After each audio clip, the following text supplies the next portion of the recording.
Panetta may soon be saying more about Bradley Manning, the Army private held for almost a year over his alleged passing of sensitive documents to WikiLeaks about the wars in Iraq and Afghanistan.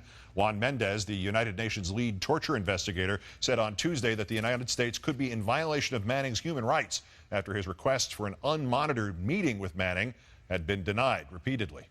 Let's turn now to Colonel Lawrence Wilkerson, who served as Special Assistant to General Colin Powell while Powell was Chairman of the Joint Chiefs and as Chief of Staff to General Powell when he was Secretary of State. Thank you again for some of your time tonight, sir. Thanks for having me, Keith. Let me turn to the case of Private Manning and this UN rapporteur. Sometimes the UN rapporteurs go a little far afield. Is this one of them, or is the UN right about Private First Class Manning?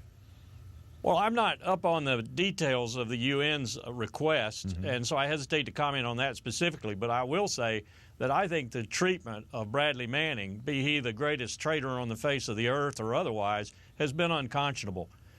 This is to be maintained as he was so long at Quantico, virtually in a brig status.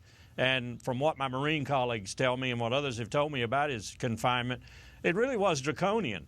And this idea that they were trying to keep him from committing suicide, while it may have some resonance, is basically preposterous, I think. His treatment has been unconscionable. Is there any reason we would not want to let him talk to the UN, especially if he feels he's being better treated than he was when he was in that near brig? And why would we want even Americans to think that we might have something to hide relative to how he's been treated? Well, as I understand it, we haven't gotten very much out of him. And I suspect we're worried about what he might say to a UN rapporteur or anyone else and what that person might then say to the press or other elements of the media, and that it might be condemnatory of the United States. It might be supportive of Julian Assange and WikiLeaks. Who knows? But I suspect that that's the reason we don't want any exposure with the media. Bigger picture on these two stories combined, particularly the Manning one, has the Obama administration been different enough from the Bush administration to your liking? I would say that the place where I'm most concerned with the Obama administration, other than this whole brouhaha about the physical situation and the dysfunctionality of our political process and the apparent lack of the courage of the president to do anything about it, is the Justice Department. The whole business of not pursuing anyone in this physical mess.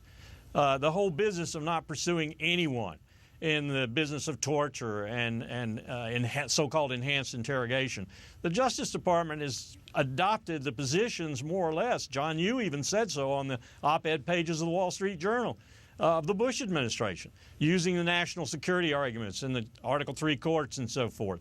The Justice Department, and Eric Holder in particular, and Obama's support of him has been a single disappointment to me. And I'm going to reconsider my vote for him this next time around based strictly on that.